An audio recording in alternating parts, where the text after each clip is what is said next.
Le son. C'est bon? OK.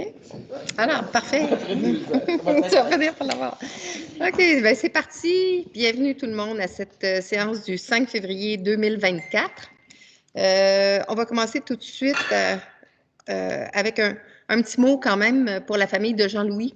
Jean-Louis Roy qui est décédé il y a de ça 2 semaines maintenant.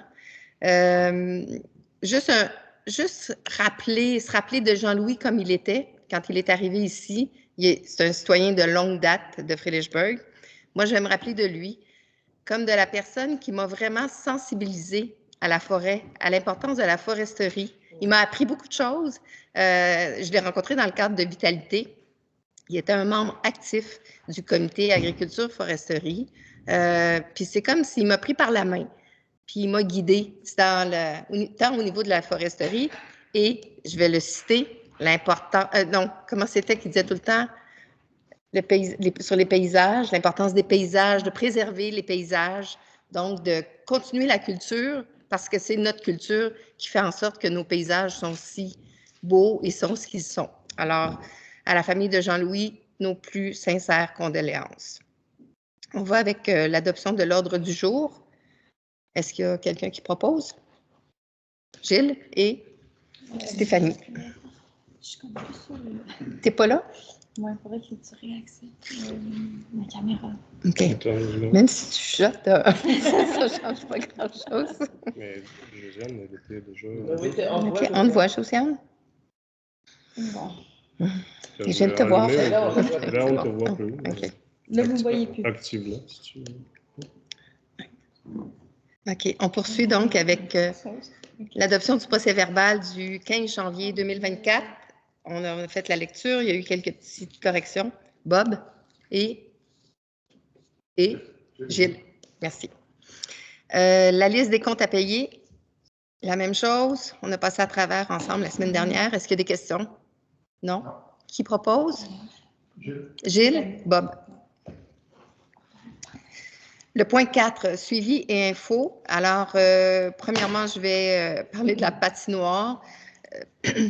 Malheureusement, la météo n'est pas vraiment de notre côté. Notre employé a travaillé vendredi soir.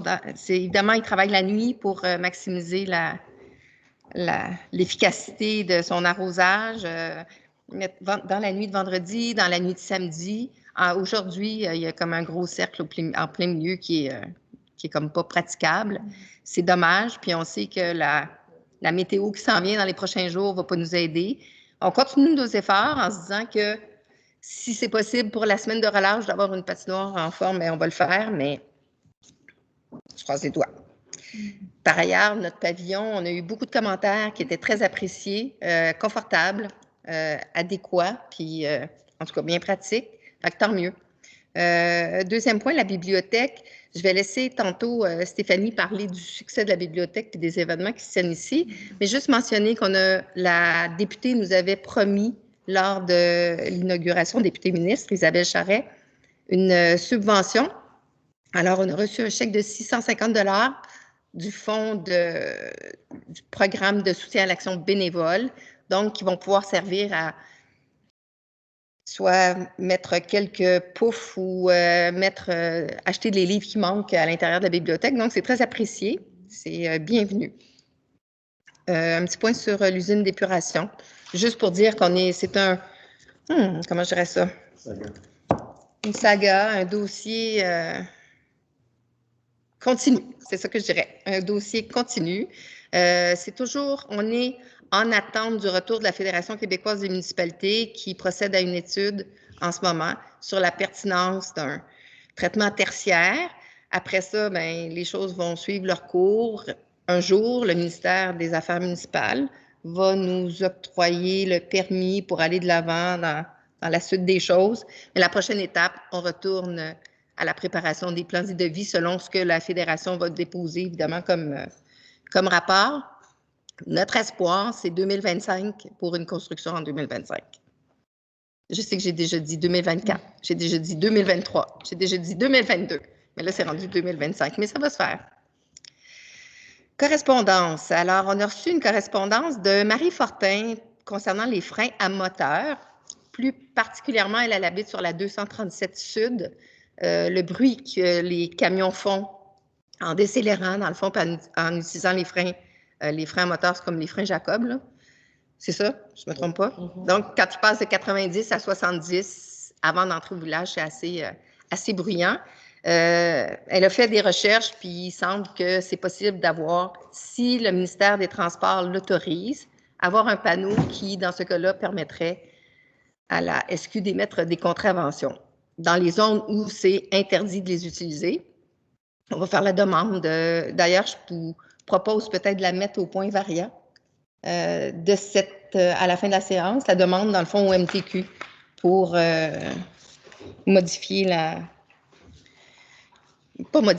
autoriser, dans le fond, l'installation d'un panneau pour interdire l'usage des freins Jacob sur cette portion de route. C'est une route qui est plate, donc je vois mal pourquoi il pourrait la refuser. Donc, on va aller en ce sens-là. Elle ajoute aussi que, en fait, l'installation du nouveau pont qui va se faire, l'ancien pont au coin de Richford, elle se dit que ça devrait amener la possibilité de réduire la vitesse dans ce coin-là, passer à 50. Je veux juste dire que c'est une demande qu'on a fait à de nombreuses reprises. On l'a fait à chaque fois qu'on parle au ministère des Transports.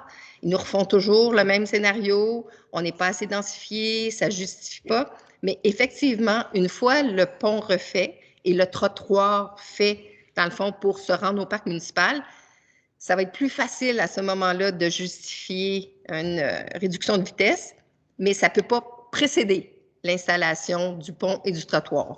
Fait qu'une fois que ces infrastructures-là ont été complétées, on va retaper sur le clou puis demander que la vitesse soit réduite dans le secteur. Hein? 25, le pont, 2025, oui. Une autre lettre de M. Wayland, je vais lui répondre parce que je n'ai pas de réponse encore à lui donner, donc je vais prendre la peine de lui réécrire, mais ça concerne la popote roulante, qui essaie d'avoir ce service de popote roulante, puis apparemment, je regarde Stéphanie parce que ça touche un peu le comité société, ils desservent Bedford, il y a une popote roulante à Bedford, il y en a une à Cowansville qui dessert Dunham aussi, mais qui ne se rend pas chez nous. Fait que je vais faire quelques appels puis voir pourquoi.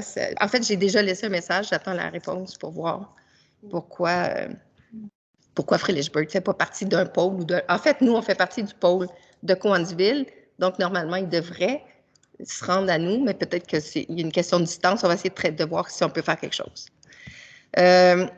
Juste mentionner qu'une troisième correspondance nous a été adressée aussi. Elle est signée sur un nom de groupe anonyme. Donc, anonyme, on ne fait pas de suivi quand quelqu'un nous écrit sans se nommer.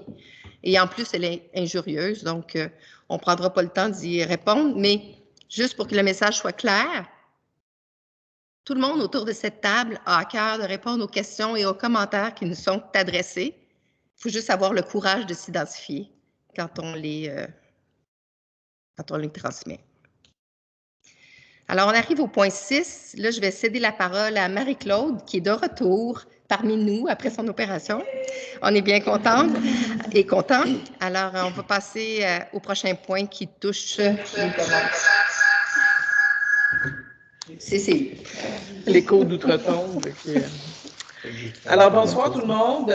Pour les demandes du CCU de ce mois-ci, on a une demande pour le 11 chemin de Ballerina. C'est la construction d'un entrepôt à côté de l'entrepôt qui est déjà là, l'entrepôt de M. Caron, de l'entreprise Caron. Alors, il veut construire un deuxième entrepôt frigorifique avec un aménagement d'une baie de chargement en cours avant. Le règlement de zonage stipule qu'un seul bâtiment est possible sur un terrain zoné. Que les cours latérales et arrière sont autorisés pour les baies de chargement, mais pas en avant. Le nouveau bâtiment sera construit à 10 mètres du bâtiment existant. On suggère comme revêtement une couleur assez foncée, mais peut-être briser le revêtement avec soit des planches de bois, soit une annonce peinte qui identifie le bâtiment ou quelque chose pour que ça fasse un gros bloc noir Et on suggère aussi un alignement d'arbres feuillus en façade. Alors, considérant tout ça, puis le reste, ça respecte les objectifs du plan d'urbanisme, on recommande d'accepter la demande de dérogation mineure. Deuxième demande, c'est le 24-27 chemin de la mine. C'est une demande de dérogation mineure pour l'implantation d'une résidence principale. Considérant que la maison va être complètement au fond du terrain, personne ne va la voir, ça ne crée aucun préjudice aux voisins. Il n'y a aucun arbre qui va être coupé. D'ailleurs, la demande est venue avec un plan d'information sur la faune et la flore très respectueux d'à peu près 15 pages. C'était vraiment très bien étudié. Alors, on recommande d'accepter la demande de dérogation mineure. Okay. Ensuite, le point 8 sur le 256 chemin du Pinac. C'est une demande de permis qui a été demandée. C'est une demande qui est dans le PIA du Pinac. Demande de construction mineure, de dérogation mineure pour une hauteur de bâtiment. La hauteur du bâtiment suggérée par le PIA recommande une hauteur de 8 mètres, il me semble. Je pense que c'est 7. 7 mètres. Puis là, ça va avoir comme 5 mètres. 5, c'est ça. Alors, puis il voulait avoir des luminaires qui éclairent vers le haut, vers le bas. On recommande des luminaires qui éclairent uniquement vers le bas pour ne pas déranger le ciel, la pollution de luminaire. Et tout le reste, ça respecte les objectifs, les règlements du PIA. Alors, on recommande d'accepter la dérogation. Ensuite, la deuxième je viens de nommer les deux. Oui, c'est ça. En fait, il y a le 8, c'est la lumière, les lumières vers le bas, puis le point 9, c'était la hauteur du toit, la hauteur du bâtiment. Alors, on recommande de l'accepter tel quel. Okay. C'est bon. Alors, qui propose? J'ai Stéphanie. Et? OK, je suis oui, c'est bon. OK. Ouais. OK. Alors, on arrive au point 10. Émission d'un chèque, assistance pour l'ajout d'un système de traitement visant la dureté de l'eau. Alors, c'est un chèque pour Browser, qui est la compagnie qui nous accompagne dans toute cette démarche qui arrive à terme. On en est bien heureux. On va le voir plus tard. Les soumissions ont été ouvertes, puis on a une firme en mesure de réaliser le projet. Donc, pour ce qui est du chèque pour Browser, est au montant de 2115 et 54. Qui propose? J'ai Bob et Gilles. Juste un petit point. Oui. Catherine, elle nous a écrit. Oui. On disait qu'on recommandait la lumière vers le bas. Oui. On peut-tu l'exiger? Mais il n'y a pas de recommandation, tout est exigé. Okay, en fait, bon point, merci Catherine pour l'intervention, mais tous les points, dans le fond, qui avaient même été énumérés avant, autant la plantation de feuillus, que tout c'est spécifié que ça fait partie des conditions. De l'application de dérogation. Exact, c'est ça. Voilà. Je poursuis. Au point 11, émission d'un chèque, les honoraires professionnels pour la société Morancy. Donc, on a un forfait annuel avec cette compagnie d'avocats qui nous permet de les appeler et d'obtenir des conseils quand c'est pas trop compliqué. Mettons que ça vient vite compliqué puis ça fait plus partie du forfait. Mais ça, c'est le message de l'idée. Message du commanditaire. Alors donc, pour la somme de 2451,97 pour les services qui ont été rendus en 2023, et on s'engage à renouveler le forfait pour la somme de 2000 $ pour l'année 2024. Alors, qui propose? Marie-Claude et Stéphanie. Point 12. On a l'adoption de règlement décrétant l'imposition des taxes municipales pour l'année 2024. Alors, l'avis de motion avait été donné le mois dernier. On en est maintenant à adopter le règlement. Qui propose? Gilles et Bob. Point 13, le règlement qui accorde une rémunération aux membres du conseil municipal. Alors, comme je l'ai mentionné le mois dernier, on a aboli, dans le fond, même si on ne fait pas de changement à notre rémunération cette année, on est dans l'obligation de réadopter le règlement.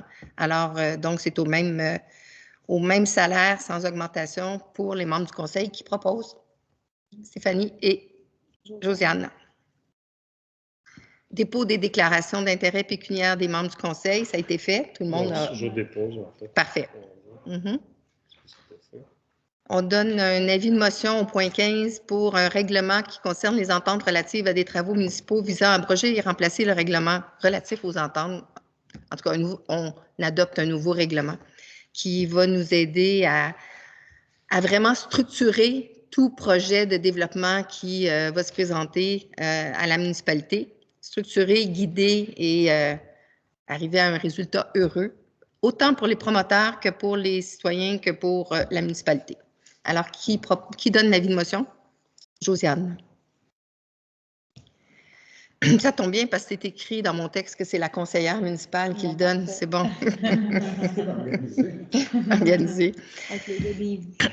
Le point suivant, le point 16, octroi, c'est pour le contrat fourniture et installation du système d'adoucissement d'eau pour la station d'eau potable. Alors, c'est, comme je le mentionnais, il y a eu l'ouverture des soumissions jeudi ou vendredi dernier. Et le groupe Québéco Inc. Arrive en meilleure position que tout le monde et le plus bas soumissionnaire. Il est conforme en tout point. L'analyse a déjà été faite aux exigences de l'offre de service. Alors donc, plutôt, c'est le contraire. Son offre de service est en tout point conforme à l'appel d'offres. Donc, pour le montant de 217 769,20 sous. Ça va se faire en 2 étapes. La première va être la production, la revue, l'approbation des dessins d'atelier. Ensuite, ça va nous permettre d'obtenir notre certificat d'autorisation du ministère de l'Environnement pour poursuivre avec la fabrication et l'installation, ce qui devrait nous mener à toutes fins utiles autour du mois de juin cette année. Donc, c'est vraiment quelque chose, un bel ajout pour ceux qui sont les usagers de l'aqueduc municipal qui avaient vraiment une eau dure dont les derniers résultats sont vraiment très élevés. Sont durs. Et tout ça, je vous rappelle, est financé par la TEC. Donc, à la municipalité, il n'y a aucun ajout de notre part. Notre portion a déjà été réglée. Le point suivant qui... Ah, pardon. Gilles et Josiane. Si j'ai perdu mes chiffres. OK. Ça, c'est 17 qu'on fait, là? Oui. OK, c'est beau. On est rendu à 17. On est rendu à 17. OK, c'est beau. Alors, c'est l'organigramme, l'indexation des salaires pour le service d'incendie. Alors, donc, notre directeur du service incendie a déposé un organigramme et l'indexation salariale s'applique comme il nous le propose, qui propose le nouvel organigramme qui nous compte 2 capitaines, 1 chef, et Bob. Les rouges, les bleus, c'est très structuré, vraiment.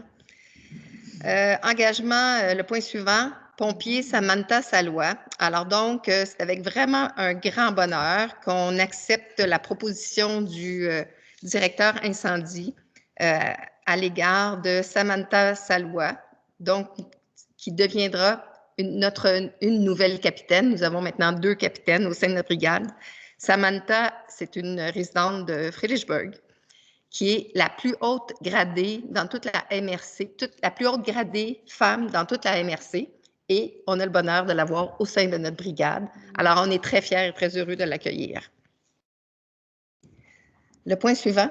Oui, il faut le protéger. Alors, j'ai Bob et Stéphanie. Le point suivant, résiliation du contrat de summum. On avait 2, on est dans le fond,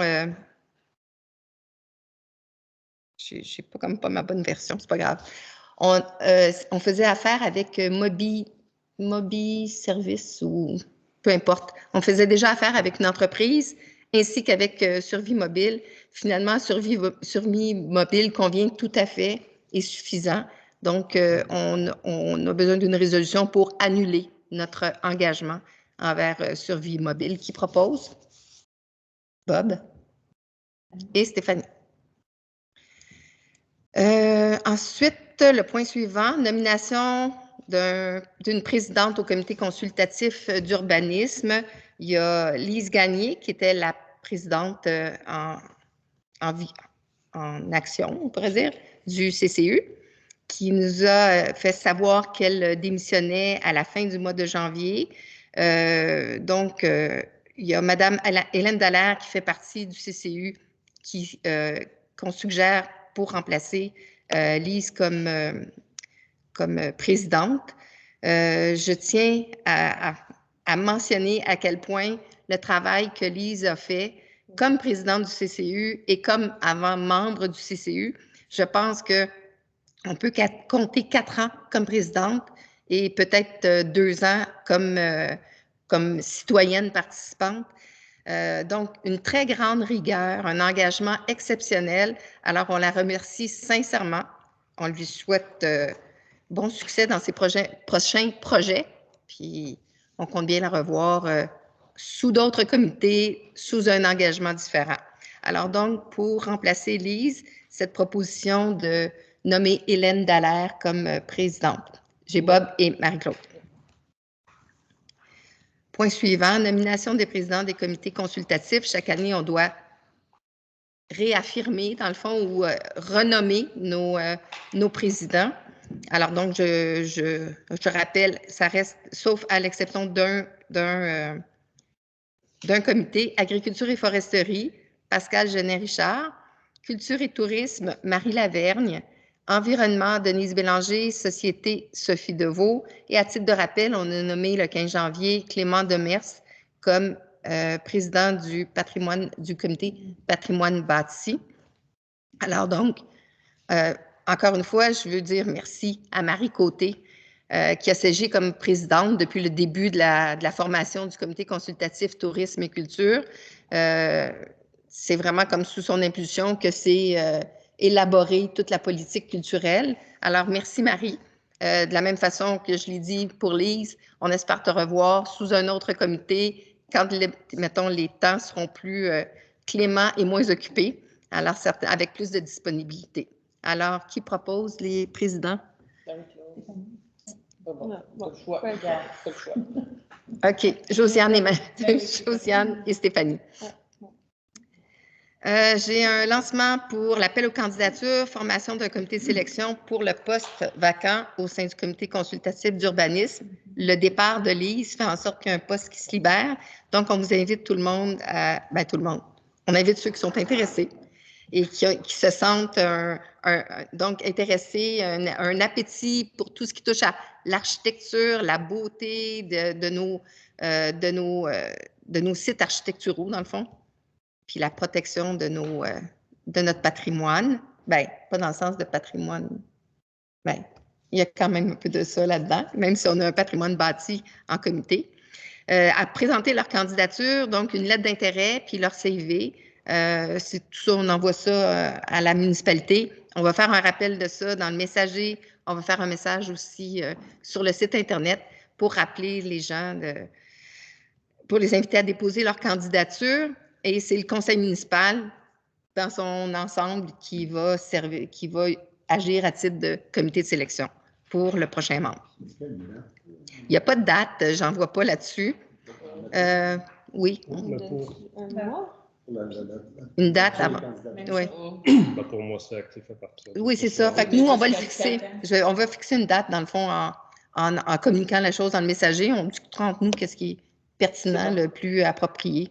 On va laisser le temps aux gens de... On n'avait jamais l'habitude de le faire. Si vous voulez, j'ajoute. Non, mais c'est... On dit un mois? Je dirais comme au moins un mois, là. Je pense pas que ça va être prêt pour le prochain du mois de mars. Donc, je dirais si on a suffisamment de candidatures. Quand vous voulez, ça ne me dérange pas. On peut l'indiquer, je n'ai pas de problème. Tu dirais quoi? Ça monte jusqu'au 23 février, ça laisse une semaine. C'est pas beaucoup. Avant la prochaine semaine. 1er mars, oui, Ouais. 1er mars. OK, de toute façon, on le prolongera si jamais il n'y a pas assez de candidatures. Mais au 1er mars. Même chose pour le comité consultatif environnement. Oui, Ouais, c'est ça. exact, je suis. OK. Mais attendez, le 22, c'est lancement d'appel pour comité consultatif en urbanisme qui propose, en fait. Qui propose? Oui. Alors, j'ai Stéphanie et Josiane. OK. Et pour le comité environnement. Environnement. Alors, donc, il y a un appel à candidature. Il y a un poste qui s'est libéré. Jean-Marc Chapotard qui quitte son poste au sein du comité environnement. Merci beaucoup, Jean-Marc, pour le temps et l'effort octroyé au sein de ce comité-là. Il y a aussi donc une candidature qui est libre et qui est à combler au sein de ce comité-là. Donc, on va y aller jusqu'au 1er La même mars. chose, 1er mars. Puis on prolongera si besoin est. Qui propose? Josiane et Marie-Claude. J'arrive au point nouvelle des comités consultatifs. On va commencer par agriculture et foresterie. Alors, Bob, à toi.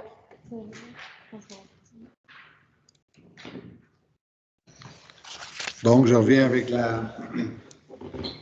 notre rencontre du 15 février. Oui. Il y a du bruit. Oui. Ah, Non, c'est bon. Les mieux ouverts. J'entends. C'est Lucie qui est pas fermée. Non, c'est quelque C'est part. ton son. C'est ton son. Ici, Excuse-moi. Non, il n'est pas fermé. Non, je pense que c'est Bob, c'est ton son à toi. donc, le 15 février, au BIC, à 7 h du soir, rencontre sur le territoire. La MRC va venir présenter brièvement le nouveau plan régional des milieux naturels. Donc, une représentation de la MRC pour ce plan-là qui a été adopté l'année passée. Et nous, on vient par la suite, le comité, avec Pascal Genet, qui vient présenter un peu l'évolution du territoire depuis, on a des photos depuis 1930, des cartes, tout ça. Donc, on va voir l'évolution du territoire, la forêt, les champs, tout ça. Donc, suivi là-dessus, la photo. Et on va avoir 2 exemples de critères qui sont plus spécifiques, comme un au bout de Valkyrie et la ferme de Wallon. On va avoir des exemples d'évolution du paysage de ces deux points-là. Et après, on va avoir un échange là, avec le public sur comment on voit l'évolution, qu'est-ce qu'on veut comme territoire ici, est-ce qu'on veut que la forêt continue, est-ce qu'on veut continuer à faire l'agriculture. Donc, tout ça un peu pour susciter l'intérêt, susciter la discussion. OK. Merci, Bob. Culture et tourisme. Culture et tourisme, oui. Oui, culture et tourisme, puis suivi du patrimoine bâti, peut-être, maintenant que tu as été nommé. Ouais. Juste pour dire non, Oui. que vous allez vous réunir. C'est bon. Alors, pour le comité culture et tourisme, on se rencontre le 15 février. Ça va être notre première rencontre de l'année, puis on va définir nos axes d'action à la lumière de cette rencontre. On a déjà des petites idées de ce qu'on va mettre de l'avant après avoir passé tout le temps sur la politique culturelle qui est enfin aboutie. Mais par contre, si vous avez des idées de projets pour le comité culture ou que ce soit tourisme pour ces dossiers-là, si vous avez des idées, des choses que vous souhaitez que le comité aborde, ben faites-nous part de ça. Juste à m'envoyer ça à mon adresse de courriel, conseillère numéro 3, Fredericksburg. Pour le comité patrimoine bâti, on ne sait pas, on n'a pas eu de rencontre encore. La première va avoir lieu incessamment. Et puis, on va définir nos axes d'action à partir de ça, là, selon les priorités qui vont nous être amenées. OK. Un beau comité avec des belles personnes, franchement. Oui. Merci aux gens de s'impliquer.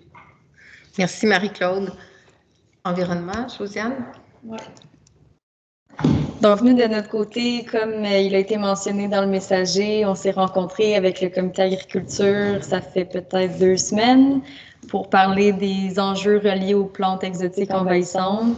notamment le nerf brun puis la renouée japonaise. Puis on a vraiment, en fait, on a discuté des enjeux, puis ça serait quoi l'implication de la communauté pour pouvoir soit atténuer ou éradiquer des colonies qui sont présentes sur le territoire. Donc, on prévoit une deuxième rencontre à ce sujet pour élaborer un plan d'action. Donc, c'est ça, on va vous tenir au courant. Puis, comme l'a dit Lucie, on cherche une nouvelle personne à rejoindre le comité environnement. Donc, n'hésitez pas si vous avez des questions ou si vous souhaitez en apprendre davantage sur le comité environnement, vous pouvez me contacter. Puis, c'est ça, on est une belle gang, puis on est bien motivés. Donc, c'est ça. Merci, Josiane. Merci.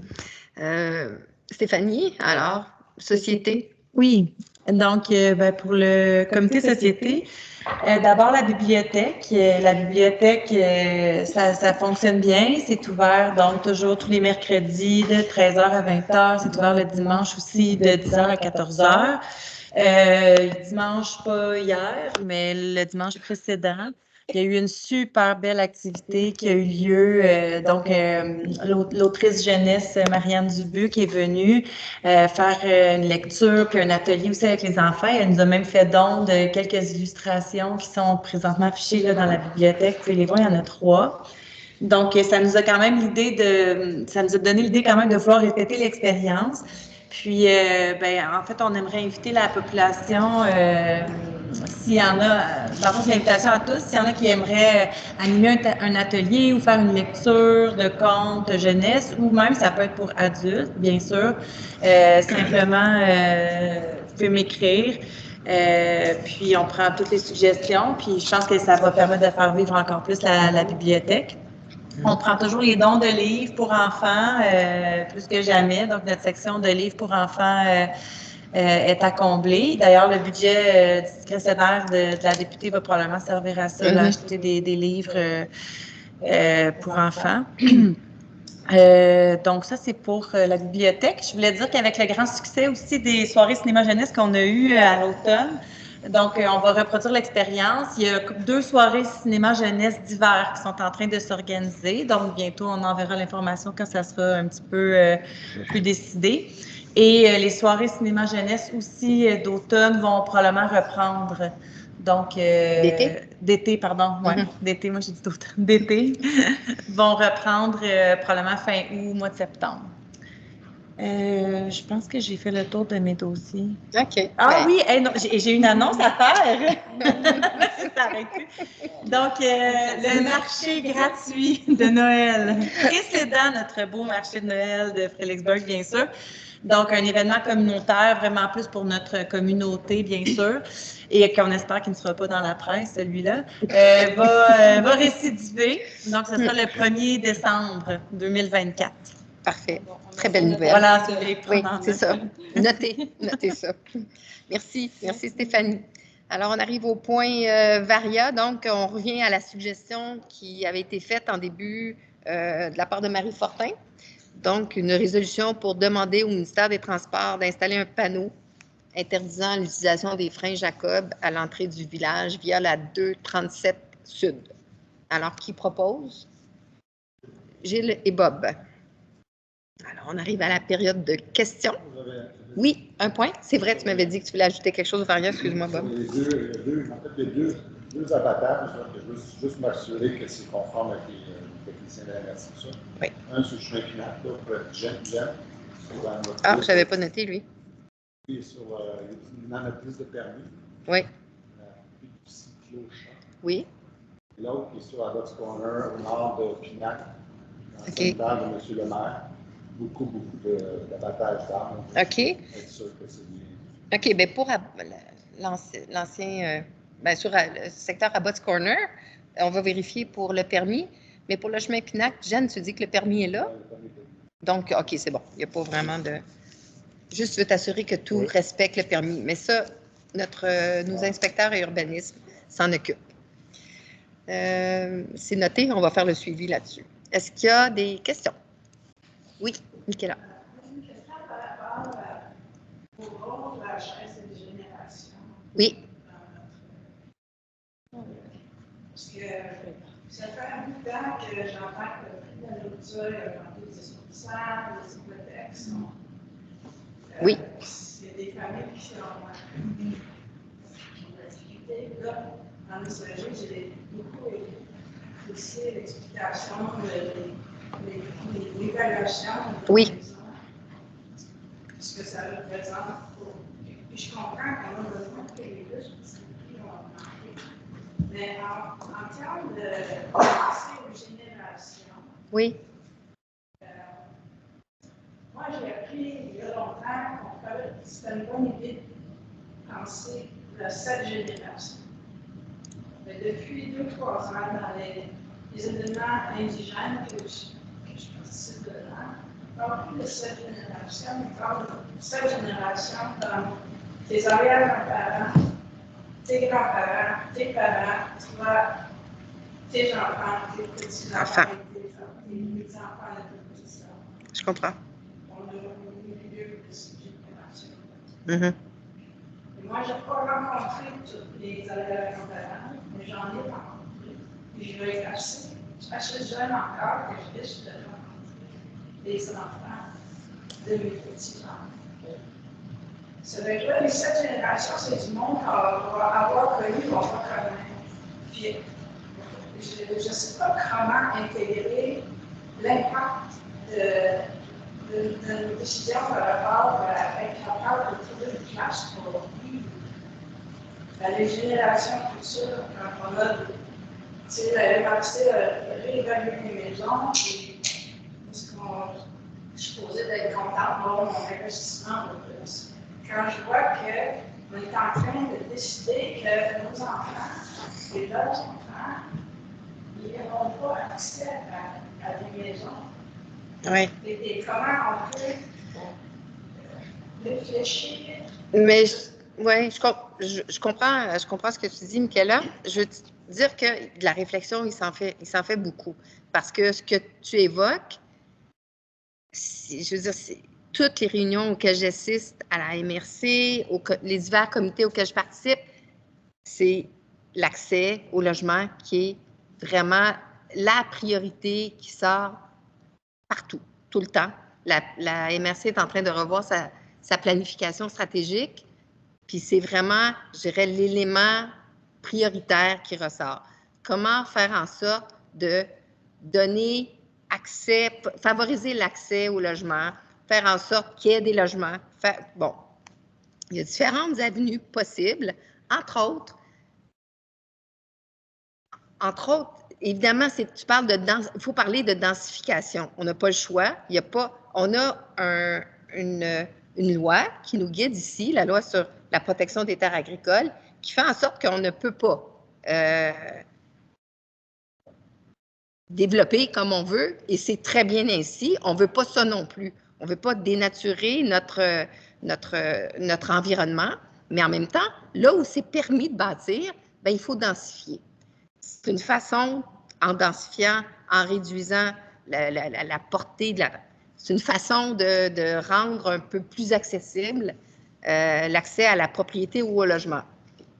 Il y a c'est sûr que cette densification-là prend une forme plus concrète encore quand on passe à des villes comme Cowansville ou Farnham ou Bedford, où c'est plus propice à une densification plus forte.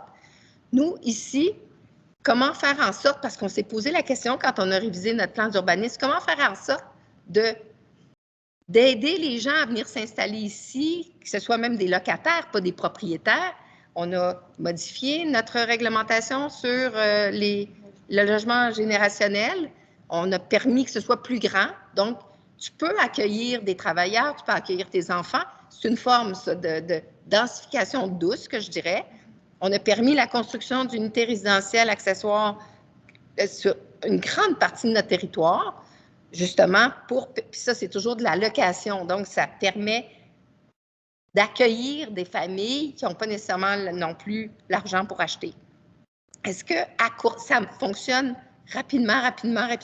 Non, parce qu'il faut laisser le temps aux gens de mettre en application ces mesures-là. D'autres avenues sont vraiment très populaires et est très étudié aussi, c'est tout ce qui touche la fiducie foncière. Donc, Hein? Oui, c'est ça. Donc, c'est une façon d'accéder un peu comme on le voit il y a différents projets qui sont en cours ici dans la MRC.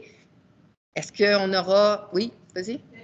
Je sais que les chaises, on a Oui. il y a comme un mouvement. Est-ce qu'on pourrait être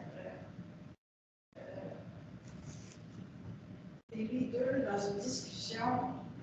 Parce que je n'ai pas de réponse. C'est juste. Une question. Ces événements-là vont juste passer devant nous. On va rien dire. Il faut qu'on commence à utiliser les réseaux qui existent pour utiliser la créativité et créer pour changer cette histoire-là, parce qu'elle n'est pas belle. Puis il y a des moyens qu'on se rend compte. Je ne sais pas c'est quoi le réseau des chaises. Je sais que j'ai aidé les enfants à faire des chaises, mais ça fait 2 fois que je suis à Harrisburg que l'école est fermée. Le bureau de poste était pour partir. Si on a des gens de famille qui ne peuvent pas s'installer comme ils veulent, on va être dans la même histoire. Ouais. Je me demande s'il y a moyen qu'on ait des discussions qui... Ben écoute, on va... je reçois ce que tu nous dis, Michaela. On va en discuter entre nous. Si jamais, moi, je suis en mesure de te faire des liens avec des comités qui sont un peu plus... qui se penchent un peu plus là-dessus à la MRC. Il y en a vraiment qui travaillent fort. Puis essayer de voir. Ici, des chaises? Je pense que oui. Non. Il y en a vraiment partout. Il y en a partout au Québec. Et je pense bien, oui, tu as raison, c'est Mère au front qui... oui. Est-ce que faire le lien? Qu'on prenne contact? On peut regarder qu'est-ce qui peut être fait de ce côté-là. Je vais prendre contact avec, dans le fond, les initiatrices de la démarche ici. Puis, on verra s'ils ont déjà des actions entreprises. Puis, c'est ça, exactement, créer un lien quelconque. Fait que je te reviens là-dessus, Michaela. Non, mais il n'y a pas de... Oui.